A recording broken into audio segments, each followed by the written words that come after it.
अवाम दोस्ती जा वडा वडा दावा कंदड़ पीटीआई हुकूमत अवाम सा दोस्ती बदरा खेन महंगाई जे घाणे में पीअण जो पक्को बंदोबस्त करे रही है। पीटीआई जी हुकूमत अचण खां पोइ हिन महल ताईं केतिरा ई भेरा पेट्रोल जूं कीमतूं वधायूं वयूं आहिनि, जॾहिं त ताज़ो ई तब्दीली सरकार पेट्रोल जी कीमतनि में 5 रुपया फी लीटर वाध करे छॾी आहे।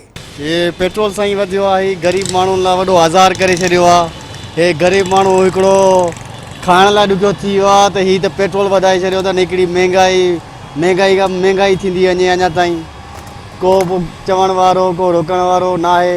को गरीब माण्हुनि लाइ कहिड़ो आज़ार आहे, केॾी परेशानी आहे।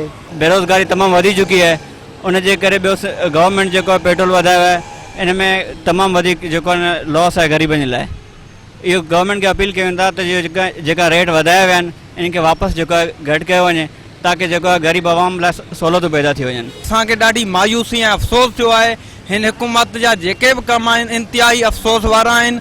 पेट्रोल जो ख़र्च हर माण्हू जे खीस मां वञे थो ऐं इन जो ज़िम्मेदारी सिर्फ़ु पाकिस्तान जी हुकूमत जी आहे। इमरान खान खे यकीन कंदे हाणे माण्हू बददुआयूं पिया ॾियनि। हाणे जॾहिं तव्हां पेट्रोल ई महांगे करे छॾियो आहे त जेको आम माण्हू आहे उन ते हद खां वधीक माना जेको आहे उहो अञा ॾुखियो वक़्तु अची वियो आहे। ऐं असांजो जेको इहो तव्हां निज़ाम ॾिसो था जंहिंमें असांजी हुकूमत आहे इमरान खान, ऐं हिकु यूथ जो मेंबर थी करे मां इमरान खान खे हद खां वधीक माना पसंदि कंदो आहियां। शहरनि जो चवणु आहे त असांजो कप्तान चवंदो हो त मुल्क में जॾहिं पेट्रोल ऐं बिजली जी क़ीमत वधे समझो त तव्हांजो वज़ीर आज़म चोर आहे।